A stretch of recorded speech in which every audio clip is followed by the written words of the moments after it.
ओ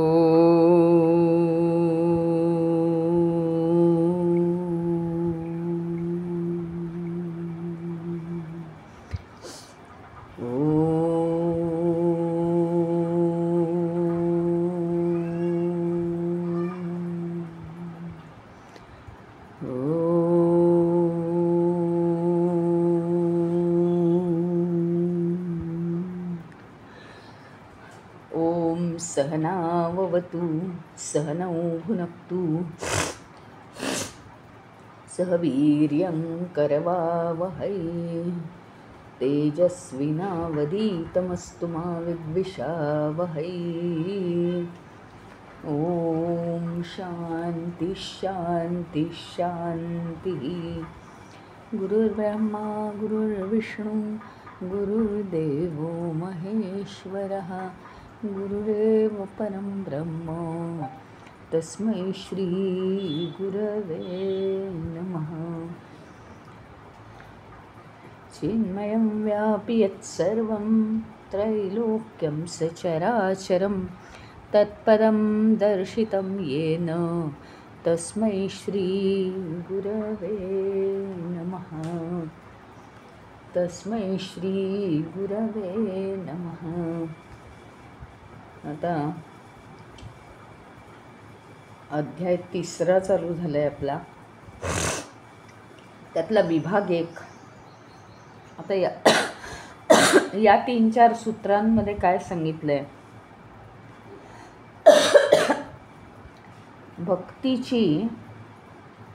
भक्तीला सहाय्यक होतील अशी साधनं कोणती, भक्तीला पूरक होतील, सहाय्यक होतील, मदत करतील अशी साधनं कोणती, आणि या साधनांच्या साह्याने भक्तीची वाढ आपण कशी करावी,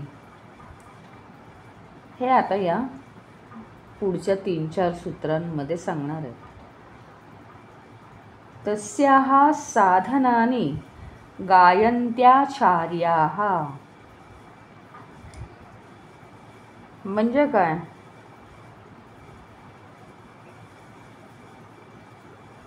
आचार्य म्हणजे पूर्वी ज्या ऋषीमुनींनी भक्तीचा अनुभव घेतला आहे ते ऋषीमुनी।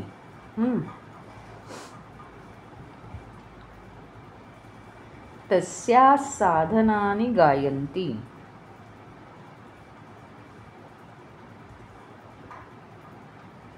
गायन्ति याचा अर्थ गाणे नाही काही, इथे गायन्ति म्हणजे सांगणे, बोलणे किंवा त्याच्यावर व्याख्यान करणं, चर्चा करणं। तस्या साधनानि गायन्ति, त्या भक्तीच्या बद्दल हे पूर्वीचे आचार्य ज्यांनी जे अनुभवली आहे भक्ती, ते आता व्याख्यान करत आहेत। तिची साधनं नेमकी कोणती आहेत, भक्तीची साधनं म्हणजे भक्ती व्हावी म्हणून काय काय वापरायचं आहे आपण, ह्याच्याबद्दल ते सांगत आहेत। कारण काय आहे, त्यांच्या अंतःकरणात ती भक्ती स्फुरलेली आहे म्हणून ते अधिकारवाणीने सांगू शकतात।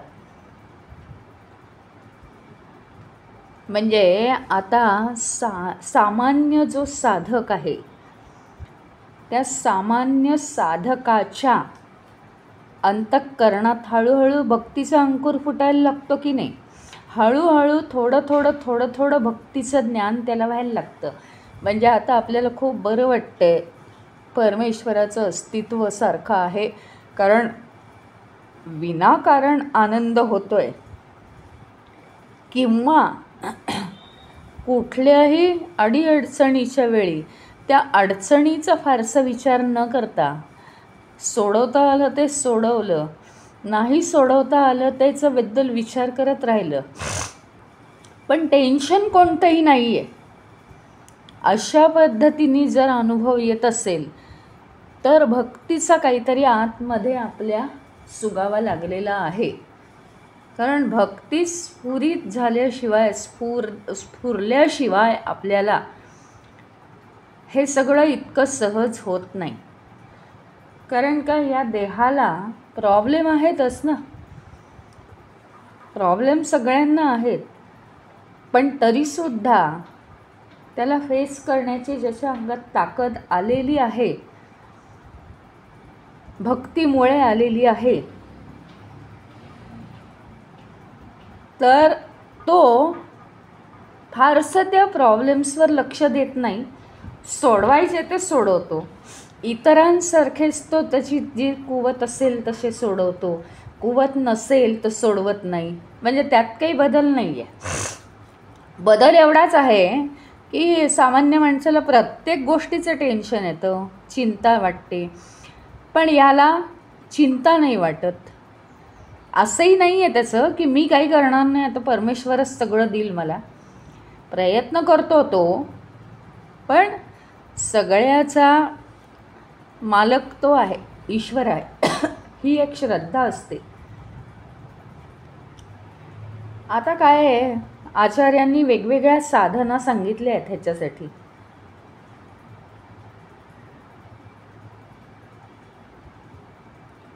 या विश्वातल्या सगळ्या वस्तूंपासून, व्यक्तींपासून ते काम झालं की कसं अलिप्त व्हावं. तत्व मात्र उदात्त पाहिजेत आपली. म्हणजे असं नाही आहे की हां आता मी ते सोडून देणार आहे आणि आता संन्यासच घेणार आहे, मला ते काही संसार करायला जमत नाही, अशी नाही आहेत तत्व. म्हणजे संसार करायला जमत नाही किंवा त्यातनं बळ काढायचं आहे म्हणून मी आता संन्यास घेतला, म्हणून मी आता फक्त भक्तीच करणार आहे, अशी तत्व काही नाही आहेत त्याच्यात. उदात्त तत्व पाहिजेत जीवनाविषयीची, आणि भक्ती निर्माण होणं हे उदात्तच तत्व आहे. म्हटलं तर परमेश्वर सगळीकडे, त्याच्यासाठी वनात जायची गरज नाही आहे. परंतु हे जे सांगितलं जातं आपल्याला की वृत्ती संन्यस्त पाहिजे, म्हणजे काय, भूतकाळ विसरता आला पाहिजे, बस एवढीच आपल्याला वृत्ती हवी. वनात जाऊन सुद्धा सगळ्या आयुष्याचं तुम्हाला आठवत राहिल्या गोष्टी, उपयोग काय. आणि तुम्ही म्हणा वनात तर आलो आहे एवढं सगळं सोडून, लोक परत गेलो तर हसतील, पण कसं काय उगीच आलो मी, ते आहे तेच बरं होतं, केवढे हाल आहेत, असं जर झालं तर काय उपयोग आहे का. सगळं आधीचंच आठवतं आहे तुम्हाला. त्याच्यामुळे काय असतं हे स्पेशली इथे एका वाक्यात सांगितलं आहे की भक्ती हीच मुळी उदात्त आहे. त्याच्यासाठी जीवनाचे आपले विचार उदात्त पाहिजे. सगळ्या गोष्टींवर फोकस केलेला आहे ह्याच्यात बरं का, की आता परमेश्वराची भक्ती म्हणजे काय, अरे काहीच जमत नाही, संसार जमत नाही, नोकरी पाणी नाही, हे नाही ते नाही, म्हणून आता मी काय करतो, आता मी फक्त भक्ती करतो आणि भगवंतामध्ये रममाण होतो, आता मी अन्नपाणी सोडून देतो, असे नाहीच आहेत विचार ह्याच्यात. उदात्त विचार आहेत.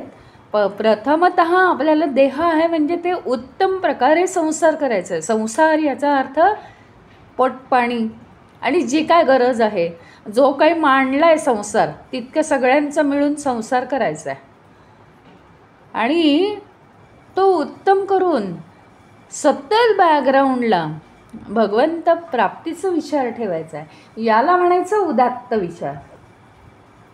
उदात्त जीवनमूल्य आधी पाहिजेत आपल्या जीवनात आचरायला. आणि उदात्त जीवनमूल्य काय आहेत तर संसार करायचा पण संसारात अडकायचं नाही आहे. म्हणजे बघा एक गोष्ट आहे की एक म्हणजे एकच, मुलांना कसं वेड असतं. आता उदाहरणार्थ कितीतरी उदाहरणं त्यांची देता येतील आपल्याला, की साधी दोन ग्रुपमध्ये मॅच लागली त्यांच्या मुलांमध्ये, ही मुलं जिंकली. आता एवढा जोश ती मॅच संपल्यावर त्या दुसऱ्या मुलांची, दुसऱ्या ग्रुपची खुन्नस आणि सारखं तेच डोक्यात. आणि एकदा ठीक आहे, दोनदा ठीक आहे, एक्साईट झाले आहेत, पण काय घरी सारखं तेच डोक्यात, तेच मुलांचे फोन, तेच मित्रांचे फोन, आई वडील म्हणतात की अरे ते विसरा ना तुम्ही, ते तेवढ्यापुरती असते ती मॅच, काय जन्मभर पुरणार आहे? आता तुम्ही बाकीचं करायला पाहिजे. शाळेत गेल्यावर तेच बोलणं. असंच एखादं शाळेतही काहीतरी झालं की सारखं तेच सारखं तेच सारखं तेच. हे काय, हा बालिशपणा मुलांना ठीक आहे, त्यांना काही मोठ्या जबाबदाऱ्याच नसतात आणि काही ज्ञान बिन मिळवायचं नाही आहे त्यांना एवढ्या लहान वयात शाळेच्या. परंतु आपली तीच अवस्था आहे की नाही? आपण मोठे झालेलोच नाही आहेत. आपल्याला एखादी गोष्ट एक्साईट करणारी मिळाली. एक्साईट करणारी याचा अर्थ काय माहिती का? की एखादी मनाविरुद्ध जरी घटना घडली, एखादी वाईट जरी घटना घडली तरी तेच तेच तेच तेच गिरवायची आपल्याला सवय असते. आणि एखादी सत्कार झाला, आपला पुरस्कार मिळाला तरी तेच तेच तेच तेच गिरवायची आपल्याला सवय असते. हे तर काही नाही, म्हणजे मोठे तर सगळ्या गोष्टी सोडून द्या, त्या क्षणी त्याचं महत्त्व संपतं. खूप वेळा आपण बघितले, पुरस्कार मिळाला, अरे 1 आठवडा 2 आठवडे ते वर्तमानपत्राचे लोक येतील, आकाशवाणीचे लोक येतील, काय काय बरंच होईल, काय काय मुलाखती घेत, संपलं त्याचं महत्त्व, संपलं. आजपर्यंत कितीतरी जणांना भारतभूषण, भारतविभूषण, पद्मभूषण, काय काय अवॉर्ड मिळालेले आहेत, नोबेल पारितोषिक. आता मला सांगा, ज्या माणसाला 1955 साली नोबेल पारितोषिक मिळालं, आता तो माणूस नाही पण या जगात, म्हणजे काही राहतं का? तर आपल्याला काहीतरी खास पुरस्कार मिळाला, काही राहतं का त्याचं? नाही, पण आपण एक्साईट होतो. आता आपला मार्ग भक्तीचा आहे म्हणून सांगते. संसार नुसते जे करतात त्यांच्यासाठी हे ठीक आहे, त्यांनी तो उत्साह घ्यावा आणि पुढे जावं आणि संसारात यश कमवावं, अजून अजून यश कमवावं. त्या विरुद्ध ही मतच नाही आहेत. पण जर तुम्हाला परमभक्ती करायची असेल तर चांगली घटना, सुखद घटना काय आणि दुःखद घटना काय, याच्यात समत्व पाहिजे आपलं. म्हणजे काय, बरं ठीक आहे, चांगलं झालं तर हो ठीक आहे, चांगलं झालं म्हणजे काहीतरी जमतं आहे ना आपल्याला, योग्य आहे, चला ठीक आहे, मग असंच पुढे करूया आपण. वाईट झालं ना, ठीक आहे, एखाद वेळेस झालं असेल, आपण काहीतरी याच्यात बदल करू. संपलं. ते तिथल्या तिथे सोडून दिलं तर भगवंताची कास धरता येईल आपल्याला, नाही तर जमणार नाही. आणि भक्तीचं सुद्धा नुसतं निव्वळ शास्त्रीय ज्ञान घेतलं, अशा मार्गांनी भक्ती केली पाहिजे. तर काही होणार आहे का? तर बिलकुलच काही होणार नाही आहे. ते करायला पाहिजे ना. अंतःकरणात निर्माण झाली आहे का भक्ती? अगदी भलेही अंतःकरणात भक्ती कशी करायची असं जर सांगितलं आणि असं जर अगदी आपण वर्कशॉप घेतलं तरी ते होणार आहे का? नाही. मग केव्हा होणार आहे? प्रत्येकाने मन लावून आपल्या अंतःकरणात भक्तीचा झरा वाहायला सुरुवात कशी होईल हे मनापासून केलं पाहिजे. नुसतं वर्णनाने त्यात काहीच होणार नाही आहे.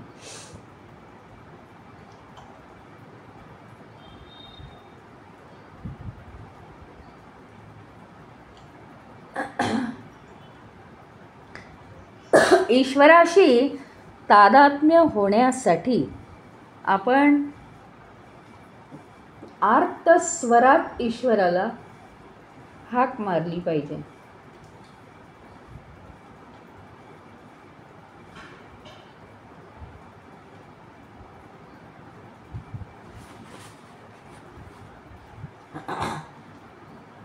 तर आता अनेक आचार्यांची अनेक मतं आहेत. आचार्य गातात म्हणजे काय? आचार्य सांगतात. गातात असं का म्हटलेलं आहे माहिती का? ती भक्ती आहे. भक्तीचं नेहमी गुणगानच करतात, परमेश्वराचं गुणगानच करतात. म्हणून भक्ती मार्गामध्ये आचार्यांनी गायलेली मतं असं नारद म्हणतात इथं. म्हणजे काय? भक्तीच्या मार्गाने त्या त्या आचार्यांना भक्तीचा प्रचार झाल्यावर खरा आनंद होत असतो आणि म्हणून ते भक्तीचं गीत गायलंय असं इथे म्हटलेलं आहे.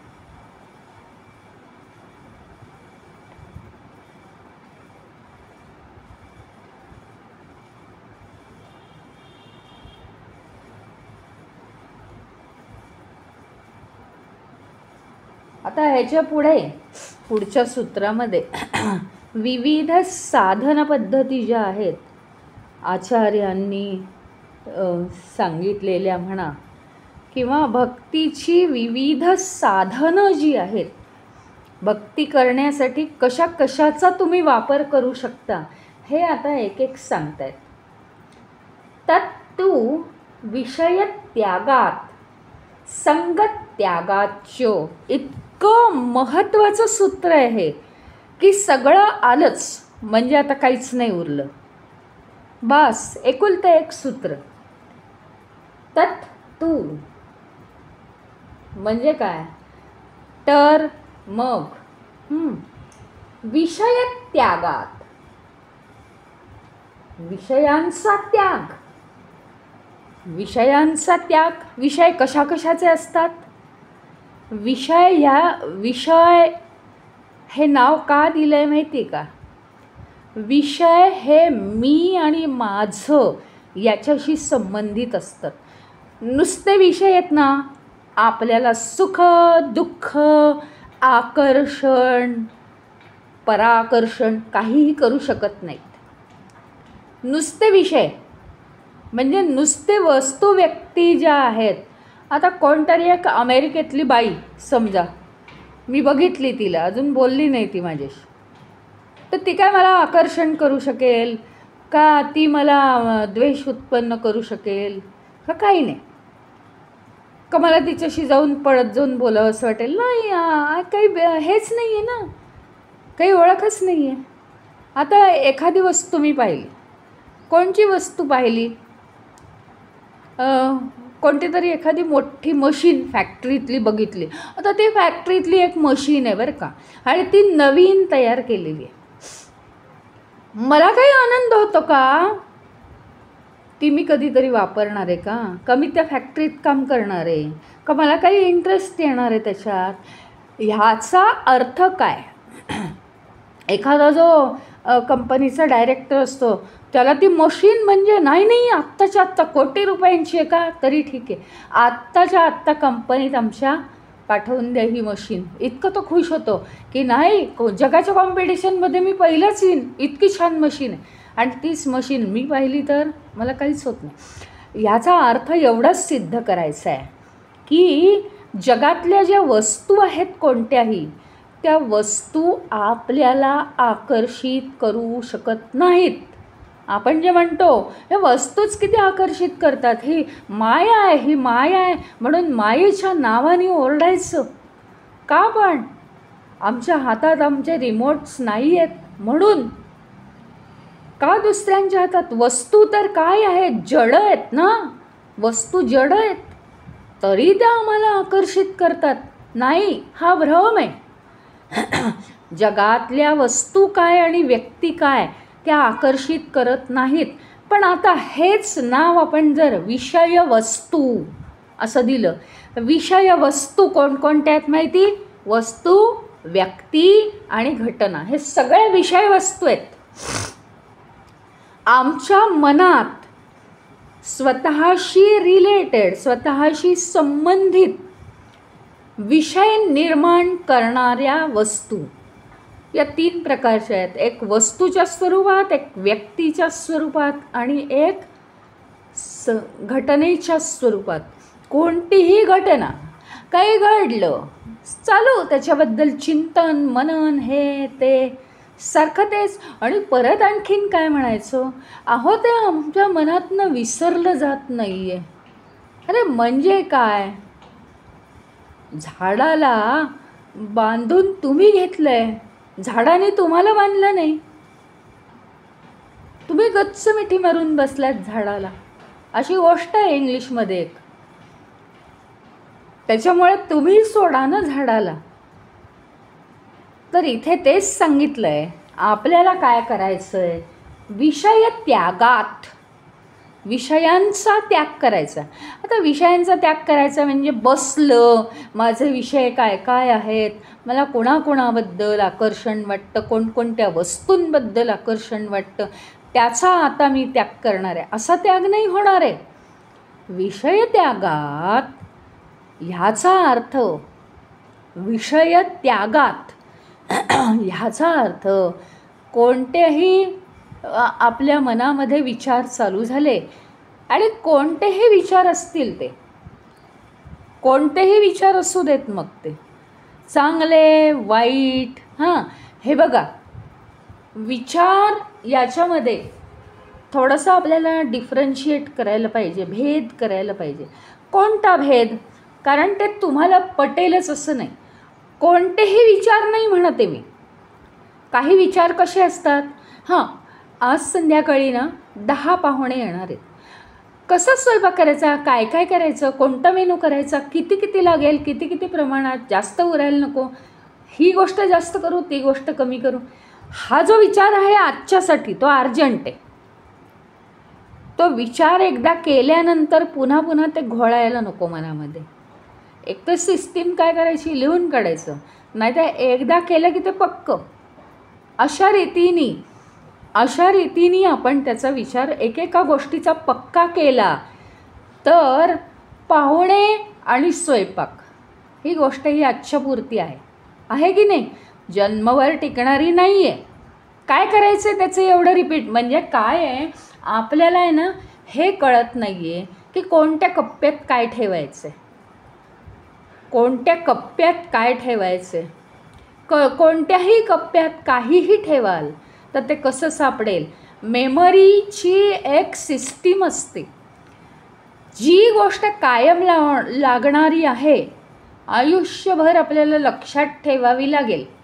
आता जसजशी मुलं मोठी होतात, इंजिनिअरिंगचं वगैरे नॉलेज घेतात, ती मुलं लक्षात ठेवतात. सगळ्या गोष्टी त्या इंजिनिअरिंगच्या लक्षात ठेवतात आणि अगदी रिटायर होईपर्यंत त्या गोष्टी त्यांना उपयोगी पडतात. ही जी मेमरी सिस्टीम आहे ही त्याच कप्प्यात गेली पाहिजे. आज काय करायचं, कोणत्या फंक्शनला जायचं, किती तयारी करायची, काय करायचं, कोणत्या पिकनिकला जायचं, हे ताबडतोब निघून गेलं पाहिजे. ते आपल्या मनामध्ये आज इतक्या वेळा रिपीट होतं की ते परमनंट मेमरीच्या कप्प्यात जातं आणि त्याच्यामुळे आपली मेमरी जागा फुल झाली की हळूहळू संपून जाते. आपण त्या गोष्टीला वळण लावलं पाहिजे. हे वळण केव्हा लागेल, मनात एकसारखा विचार आला तर ते सगळं आपलं मेमरीत जातं उगीचंच विनाकारण. आणि हा कचरा आपण काढू शकत नाही कारण आपल्याला ध्यानाची सवय नाही. ध्यानामुळे सुद्धा हा सगळा कचरा निघून जातो. पण ध्यानापेक्षाही जर दिवसभरच आपण काय केलं, विषय त्याग, एखादी गोष्ट घडली, काहीही झालं, वस्तू हवी नको, त्याच्यावर निर्णय घेतला, मनाला असं वळण लावलं पाहिजे की एकदा हो आणि एकदा नाही, असं नाही. एकदा निर्णय घ्यायचा आणि ती गोष्ट संपवायची. आणायची आहे, आणायची नाही, असं करायचं आहे, असं करायचं नाही, बस. आणि परत भूतकाळ आठवायची गरज नाही. ज्याची गरज आहे तेवढा तो तेवढ्यापुरता आठवायचा आणि बाकीचं सोडून द्यायचं, बाकीचं सगळं सोडून द्यायचं. आता स्तोत्रमंत्र म्हणणं आपल्याला हे म्हातारपणापर्यंत हवं आहे. ज्यावेळी आपले डोळे कान काम करणार नाहीत त्यावेळी आपण कंटाळून जाऊन ही सगळी स्तोत्र आपली पाठ पाहिजे आणि पूर्ण दिवस आपल्या ती स्तोत्र आणि जप म्हणण्यात गेला पाहिजे. ही सवय कोणी लावायची आहे, ही आपण लावायची. ही परमनंट मेमरी आहे. याच्यात तुम्ही भले किती काळ घालवा, कितीही स्मरण करा. आणि म्हणून हे सूत्र अत्यंत महत्त्वाचं आहे. विषय त्यागात संगत त्यागाच्च. विषय त्याग करायचा आहे वस्तूंचा, म्हणजे जितक्या वस्तू आवश्यक आहेत तितक्या जमवायच्या. जितकं व्यक्ती कमी करा असं नाही मी म्हणत आहे, व्यक्तींची नाती तोडा असं नाही मी म्हणत आहे, पण व्यक्तींची किती कोणी मित्र असो का शत्रू असो, आपला एकच भाव पाहिजे मनातून. पण त्याच्याशी तुम्हाला काय व्यवहार करायचा तो तुम्ही करा ना खुशाल. तरीसुद्धा शेवटी काय आहे, स्वतःचं जीवन आणि परमेश्वराची भक्ती आठवणं हे महत्त्वाचं आहे. याच्यापेक्षा दुसरं या जगात काहीही महत्त्वाचं नाही आहे. बाकी जबाबदारीने करण्याच्या सगळ्या गोष्टी तुम्ही कराच ना, कोणीच अडवलेलं नाही आहे. उदात्त विचार पाहिजेत, हलके विचार नकोत आपले. आणि विषयत्याग तर करायचाच आहे, पण संगत त्याग करायचा आहे. संग, मनाला कुठल्याही गोष्टीचा संग झाला, असं काय झालं लगेच ठीक आहे, मनातनं निघून गेलं पाहिजे. त्याचं उत्तर मिळालं की परत परत ते डोकावता कामा नये. अरे वा, हे खूप छान झालं, परत ते डोकावता कामा नये. त्याच्यावर 1 मिनिट 2 मिनिट काढला, गेलं ते जीवनातनं निघून गेलं. कारण जीवन सतत जर बदलतं आहे, आपण स्वतःच मुळी नवीन होतो आहे. तुम्हाला माहिती आहे का, शरीरशास्त्रानुसार बायोलॉजी असं सांगतं की दर 7 वर्षांनी आपल्या जीवनाची संपूर्ण सायकल बदलते. दर 7 वर्षांनी काही पेशी सारख्या दररोज काही पेशी मृत होतात आणि काही पेशी जिवंत होतात. ज्या आधीच मृत झाल्यात त्या जिवंत होत असतात, तर कुठल्या काही पेशी मृत होत असतात शरीरातल्या. कारण पेशी हे काय आहे, काय येते, दूध कसं आहे, खराब होणारी गोष्ट आहे. फळभाज्या, दूध, अन्न, ओलं अन्न, त्याप्रमाणे आहे. शरीरातून आपलं ओलं आहे. मग हे सगळं चांगलं कशामुळे राहतं? एक तर आपला श्वास आहे, त्यामुळे ऑक्सिजन पुरवला जातो. आणि दुसरी गोष्ट म्हणजे हे सगळ्या पेशी, काही मृत काही जिवंत, काही मृत काही जिवंत, असं करून संपूर्ण शरीरातल्या पेशी पूर्ण नवीन दर 7 वर्षांनी असतात. म्हणजे 1 ते 7 वयापर्यंत मनुष्याचं सगळं विचार करण्याची प्रवृत्ती किंवा ही अगदी थोडी बदलत जाते. नाही असं नाही, वयानुसार तो बदलतो. पण 1 ते 7 वयानंतर 7 ते 14 वयापर्यंत त्याचा एक पॅटर्न वेगळा होऊन जातो. 14 ते 21 वयापर्यंत पॅटर्न वेगळा होऊन जातो. अशी आपली पद्धत आहे जीवनाची. मग अशी जर जीवनाची पद्धत आहे, तर आपली स्मृती आपण घेऊन काय करणार आहोत, 20 वर्षापूर्वी काय झालं होतं ते आठवून काय करणार आहोत आपण. आज कुणीही 20 वर्षापूर्वीचा मनुष्य राहिलेलाच नाही आहे जिवंत, तो कधीच मृत झाला आहे. दररोज नवजीवन आहे आपलं. आणि याला आपण, या शास्त्राला स्वीकारला पाहिजे की नाही. मग आपण मेमरीत जुन्या गोष्टी कशासाठी साठवायच्या आहेत. मग जुन्या जर साठवायच्या नाहीत, तर 5 मिनटापूर्वी, 2 मिनटापूर्वी, 1 मिनटापूर्वीची तरी गोष्ट का साठवायची आहे. जर आपलं जीवन हे भूतकाळाशी संबंधित नाही आहे, तर आपण का त्या भूतकाळाशी संबंध जोडण्याचा प्रयत्न का करतो आहोत. म्हणून आपली पडझड होती आहे. तुम्ही मला सांगा ना, की शिडीवर जर आपण पाय ठेवला, वरच्या दांडूवर पाय ठेवला, तर खालच्या दांडूवरचा पाय आपण काढून घेतो की नाही. तो कोण काढणार आपल्याशिवाय. आणि तरच वर जाता येतं की नाही, तरच वर जाता येतं. रात्रीचा जर दिवस झाला असेल, तर आधीची जी झोपेची अवस्था आहे ही आपल्याला पूर्णपणे सोडून द्यावी लागते की नाही. का ऑफिसमध्ये पण झोपणार, मला वाटलं अजून रात्रच आहे, मुलं शाळेत पण झोपणार, हां, आणि इथे घरात पण महिला झोपणार, कारण मला वाटतं की अजून रात्रच आहे. रात्रीला पकडून बसलो आहे का. म्हणजे आपल्या जीवनाचं नेचर हे काय आहे शेवटी, तर वर्तमान काळात राहणं हे नेचर आहे. आणि त्याप्रमाणेच आपला विकास होऊ शकतो. इथे प्रॉब्लेम आहे. म्हणून विषयत्यागात संगत्यागात च म्हणजे आणि विषयत्याग करायला आणि संगत्याग करायला शिकलं पाहिजे. संगत्याग म्हणजे काय, मनातले छोट्या मोठ्या गोष्टी ताबडतोब सोडून जे करायचं आत्ता या क्षणाला ते 100%, एवढं सूत्र आपण पक्क ठेवायचं मनात. जे करणार आहोत ते 100%. अगदी काहीही आपण करत असू तर हे करता करता काहीतरी दुसरं इकडे तिकडे गॅसवर लक्ष नाही, तसं नाही. ते एकदा ते काम पूर्ण करून यायचं आणि इथं बसून हे म्हणजे हेच करायचं. ह्याच्यात कधीतरी काहीतरी थोडेफार बदल, हां एखादी गोष्ट करताना कोणीतरी आलं, हां त्याच्यात झालं थोडासा गोंधळ, तर ती गोष्ट वेगळी. पण मी माझं प्लॅनिंग, मी माझं कसं जीवन जगायचं आहे, जे आत्ता या क्षणाला करतो आहे, कुठलाही विचारसुद्धा असू दे, आत्ता मला जो विचार करण्याची आवश्यकता आहे तो विचार केला, एकदा केला आणि तो फिक्स केला, झालं हे आपल्याला असं करायचं आहे.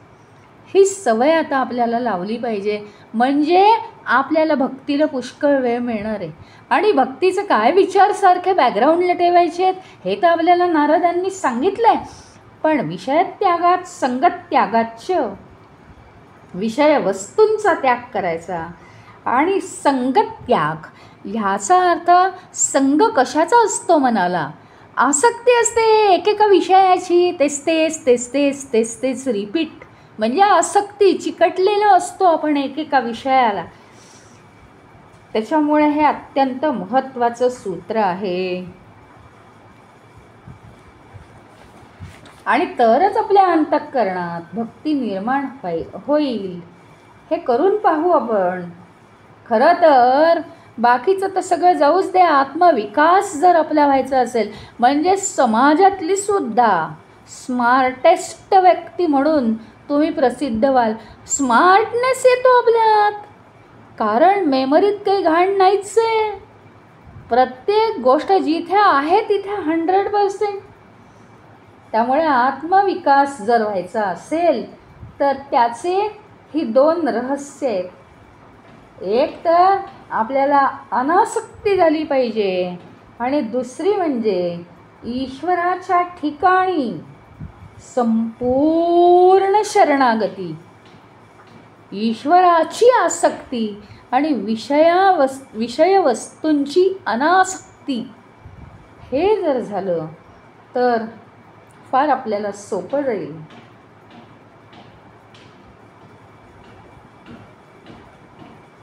म्हणजे काय, म्हणजे आपल्या जीवनाचं नेचर तसंच आहे. बघा तुम्ही, आत्ताच मगाशीच मी उदाहरण दिलं की आपण झोपतो ना ज्या वेळेस, खरे दमतो आणि केव्हा झोप लागली हेच कळत नाही आपल्याला. तर झोपतो आपण ना तेव्हा ॲटोमॅटिक काय होतं माहिती आहे का, म्हणजे शांत झोप लागली, मला खूप बरं वाटलं झोपेत, असं आपण केव्हा म्हणतो.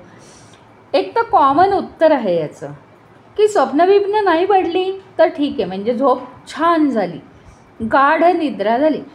पण त्याही पलीकडचं म्हणजे एक कारण आहे मुख्य. ते काय आहे कारण, तर ज्यावेळी मी निद्रेमध्ये जात असतो त्यावेळी मी जागृत जीवनाच्या खूप दूर गेलेलो असतो. एका अवस्थेपासून किंवा एका विषयाचा त्याग करून, एका विषयाचा संग पूर्णपणे सोडून ज्यावेळी मी दुसऱ्या स्थितीत असणार त्यावेळी त्या स्थितीचा आनंद मला घेता येतो. हे मुख्य आहे. आणि म्हणून जर माझ्या नकळत मला झोप लागून गेली तर मी पूर्ण जागृत अवस्थेपासून दूर जातो, म्हणजे जागृत अवस्थेचा त्याग झालेला असतो. त्यावेळी मी ती झोप एन्जॉय करू शकणार आहे. हे जसं कॉन्सन्ट्रेटेड होतं तसंच भक्तीचं सुद्धा आहे. बाकीच्या सगळ्या विषयांचा सगळा संग जर तुटला तर परमेश्वराविषयी संग धरणं आणि त्याची आसक्ती ठेवणं आपल्याला सोपं जाणार आहे.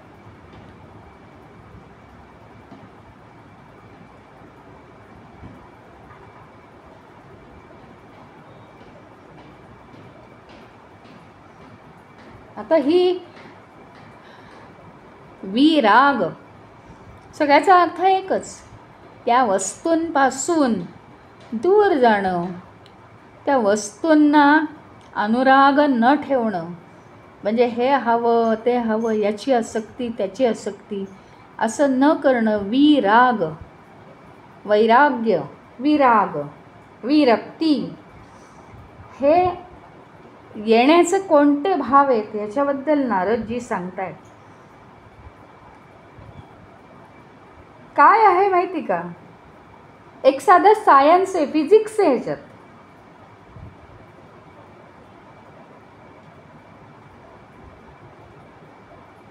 आपण ज्याच्यापासून बनलेलो आहोत त्याचं आपल्याला आकर्षण असतं. ज्याच्यापासून बनलो आहोत त्याचं आपल्याला आकर्षण असतं. हे कोड्यात टाकणारं विधान आहे. म्हणजे काय, आपण पंचमहाभूतात्मक आहोत.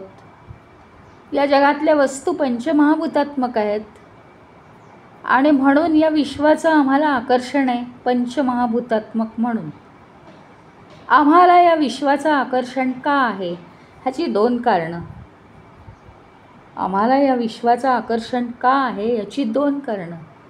आम्ही पंचमहाभूतात्मक आहोत, विश्व पंचमहाभूतात्मक आहे, म्हणून या विश्वाचं आम्हाला आकर्षण आहे. आम्ही ज्या वस्तूपासून बनतो त्याचं आम्हाला आकर्षण असतं. हे सामान्य कारण. आता विशेष कारण काय आहे, आम्ही ज्या वस्तूपासून बनलेलं असतो त्याचं आम्हाला आकर्षण असतं. या मुद्द्याला मी सोडलेलं नाही आहे अजून. या मुद्द्याला मी अजून सोडलेलं नाही. मी स्वतःला काय म्हणायचं, देह म्हणायचं का चैतन्य म्हणायचं, हे मला तुम्ही सांगा. मी जर स्वतःला देह म्हटलं असेल तर मला या देहात असलेल्या पंचमहाभूतांप्रमाणे या सृष्टीत असलेल्या पंचमहाभूतांचं आकर्षण असणारच. पण हळूहळू माझी जर समज अशी होत गेली अभ्यासाने की नाही मी चैतन्य आहे. जर मी चैतन्य आहे तर मला चैतन्याचं आकर्षण आहे आणि या सृष्टीतल्या वस्तू व्यक्तींचं आकर्षण नाही. अत्यंत हा महत्त्वाचा मुद्दा आहे आणि ते कोणीही स्पष्ट असं करणार नाही. फक्त काय आहे, आपल्याला विरक्ती का वाटत नाही याच्यासाठी मी सांगते. मूळ मुद्दा हा आहे आपला. आपल्याला विरक्ती का वाटत नाही, मी स्वतःला काय म्हटलेलं आहे, मी देह आहे असं म्हटलेलं आहे. माझा समज आहे अज्ञानामुळे आणि ठाम समज आहे. तर मी स्वतःला जेव्हा देह म्हणेन, एक सिद्धांतशास्त्राचा काय आहे, ज्या वस्तूपासून आपण बनलेला असतो त्याचं आपल्याला आकर्षण असतं. माझा देह हा पंचमहाभूतांचा आहे. माझा देह, माझी वस्तू एक पंचमहाभूतांची आहे. पण मी मात्र चैतन्यापासून बनलेलो आहे. मी चैतन्यच आहे पासून सुद्धा हे चुकीचं विधान आहे. आता माझी जी एक वस्तू आहे देह नावाची, ती पंचमहाभूतांची आहे. पण मला वाटतं देह म्हणजेच मी, आणि म्हणून देह ज्या पंचमहाभूतांचा आहे त्याच पंचमहाभूतांच्या या सृष्टीचं मला आकर्षण आहे. बस इथे सगळा विषय संपला आहे. अजून काय सांगणार. ज्यावेळी मला हळूहळू अभ्यासाने हे कळायला लागेल की मी चैतन्य आहे, तर माझा काय संबंध आहे पंचमहाभूतात्मक वस्तूंशी. त्या वस्तू ज्याप्रमाणे माझं शरीर मला सांभाळायला दिलं, माझं मन मला सांभाळायला दिलं, माझी कामं करायला माझे सेवक आहेत ते. चाकू, सुरी, कढई, भांडी हे काय आहेत, माझी साधनं आहेत ती वापरायची. डोक्यावर घेऊन बसून काय करू, ते म्हणजे काय मी आहे का? बिलकुलच नाही आहे ना. तरीसुद्धा आहे का आसक्ती? आहे, त्याचीच आसक्ती आहे. आणि म्हणून आम्हाला या विश्वाविषयी विरक्ती वाटत नाही. म्हणून विरक्ती वाटत नाही. मोठं गंभीर विषय हा. अतिशय गंभीर विषय. त्यामुळे आम्हाला आहे ना विषयांचा त्याग करा वगैरे असं सांगावं लागतं. पण मी तर थेट मुळाशीच गेले. ही जर समज येत गेली, आता ती समज येत नाही तोपर्यंत आपण काय केलं पाहिजे? भूतकाळाशी संबंध आपल्याला जोडायचा नाही आहे. तसं आपलं जीवन नाही आहे. आपलं जीवन हे वर्तमान काळाशी संबंध जोडण्याचंच जीवन आहे. तेच आपलं नेचर आहे. एवढं आपण लक्षात ठेवून जर विषयाचा आणि संघाचा त्याग केला, मनात एखादा विचार फार वेळ लोळायला लागला की किती मिनटं झाली हा विचार येऊन मनात, इतकं आपण जागरूक पाहिजे. कारण विश्वातली इतर कोणतीही गोष्ट महत्त्वाची नाही आहे. आत्ता म्हटल्याप्रमाणे त्यांनी आपल्या मेमरीचं नुकसान होतं. याही बारीक सारीक गोष्टी मी सांगून टाकल्या की मेमरीमध्ये कप्पे आहेत.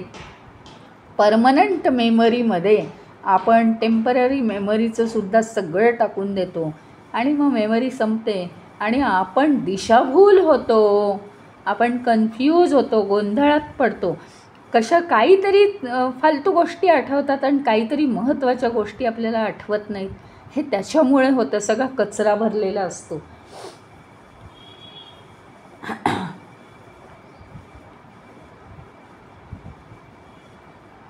आणि व्यक्तींशी तर संबंध ठेवावेच, काहीच माझं म्हणणं नाही.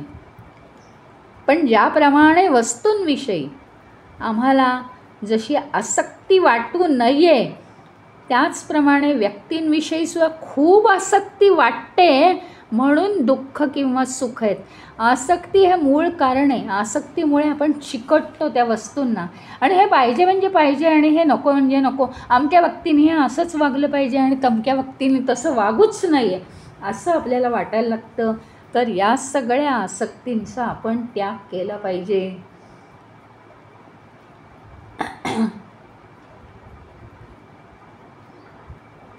म्हणजे आपल्याला वाटतं की मी अमक्या व्यक्तीपासून व्यक्तीशिवाय राहू शकत नाही, की मी अमक्या वस्तूशिवाय मला शक्यच नाही रे बाबा, आधी ती वस्तू आणून टाका. हा समज आपल्या चुकीचा आहे.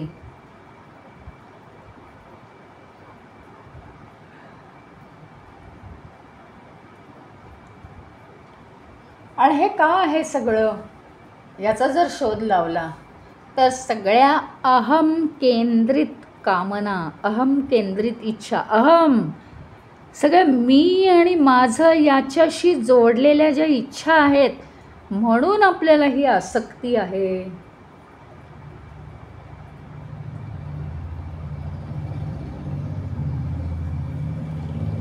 अहम केंद्रित सगळ्या इच्छा झाल्यामुळे खरं सांगायचं ना तर आपलं जीवन इतकं लिमिटेड होतं, अतिशय मर्यादित.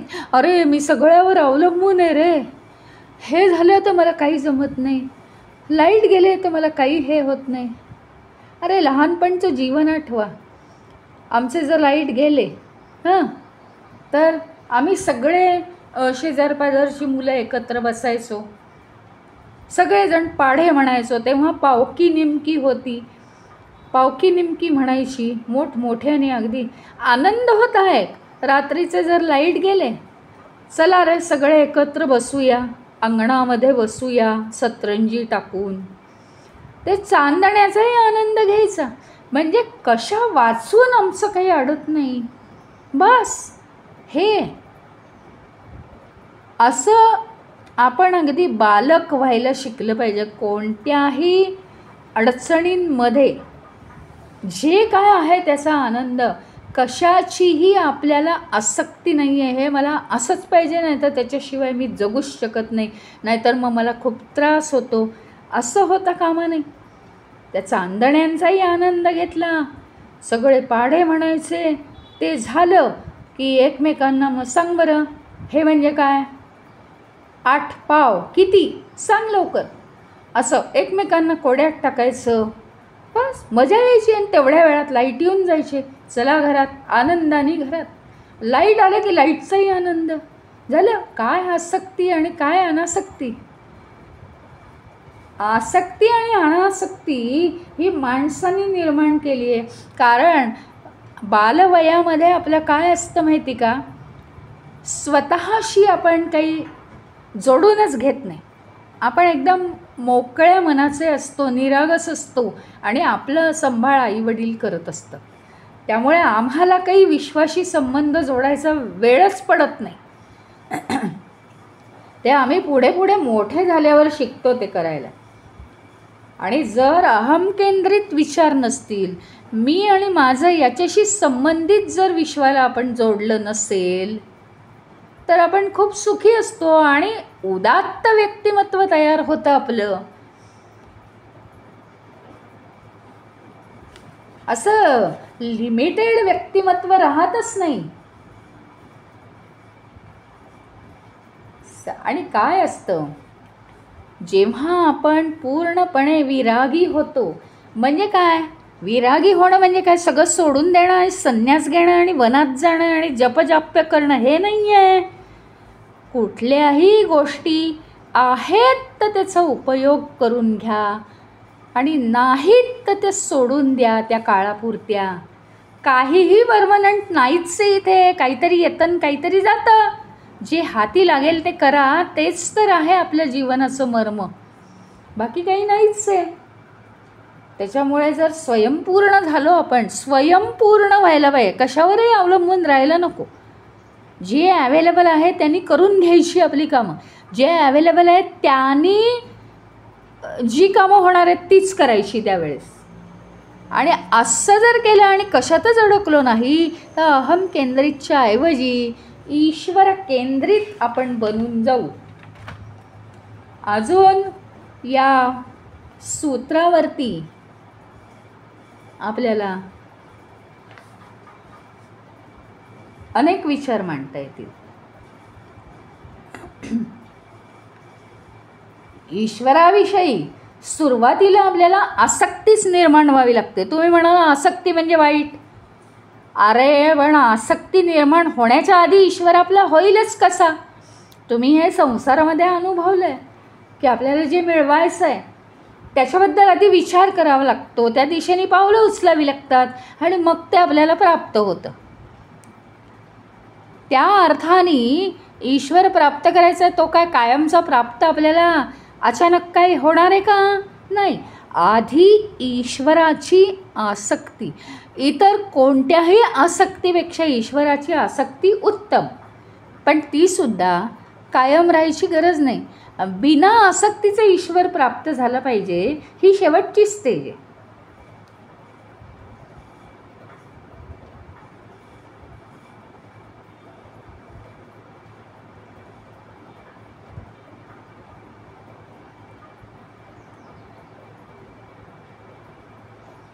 आणि विषयवस्तूंचा त्यागसुद्धा कशा करायचा आहे, नाही तर सगळ्याचा त्याग त्याग त्याग, हे नसलं तरी चालेल ते नसलं तरी चालेल असं नाही आहे.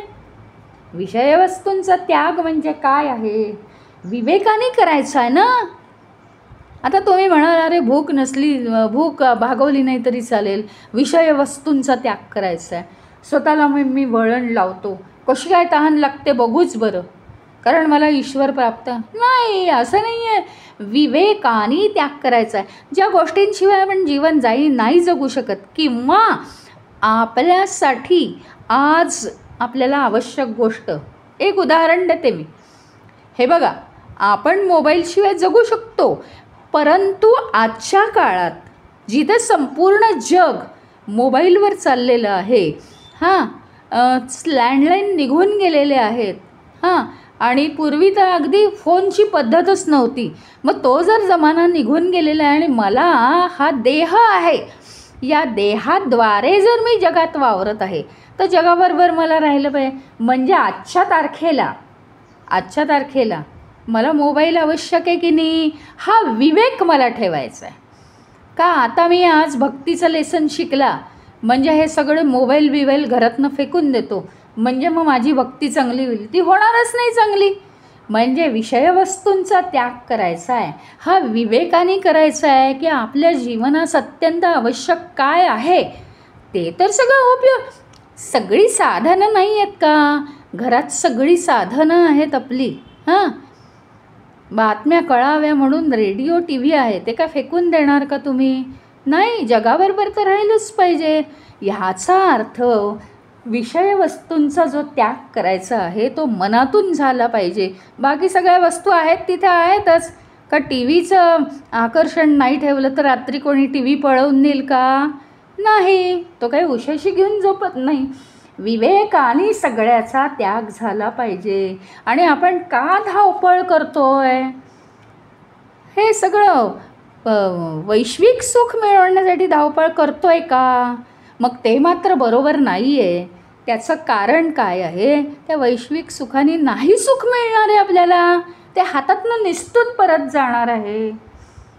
याचं आपण आत्मविश्लेषण म्हणजे ज्याला म्हणतात आत्मपरीक्षण केलं पाहिजे की नेमकं आपण कशासाठी पळापळ करतोय एवढी. सगळ्याची आसक्ती कशासाठी करतोय? जे हवं आहे ते प्राप्त केलं आणि ते ठेवून दिलं. नाही हवं आहे ते नाही मिळवलं. हवं आहे पण ते मिळत नाही, सोडून दिलं.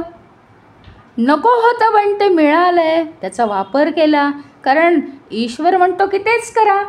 मग ते न करता राहायचं असेल तर कसं काय चालेल? म्हणजे जीवनाबरोबर आपल्याला वर्तमान काळाबरोबरच धावलं पाहिजे. त्या काळात आपण स्वतःला खरंच अशी सवय लावली पाहिजे की जे करतोय वर्तमान काळात त्यातून कुठेही पळायचं नाही, त्यातून कुठेही धावायचं नाही. या सूत्राने आपल्या जीवनावर खूपच प्रकाश टाकलेला आहे. एक तर विषय त्याग आणि एक तर संगत त्याग, आणि तो अगदी समजून उमजून करायचा.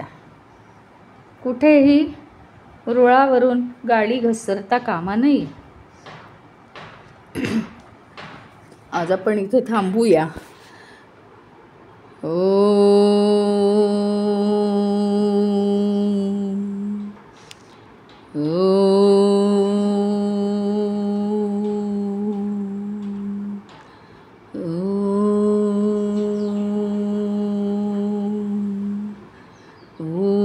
पूर्णमदः पूर्णमिदं पूर्णात् पूर्णमुदच्यते पूर्णस्य पूर्णमादाय पूर्णमेवावशिष्यते. ॐ शान्ति शान्ति शान्तिः. हरि ओम श्री गुरुभ्यो नमः. हरि ओम.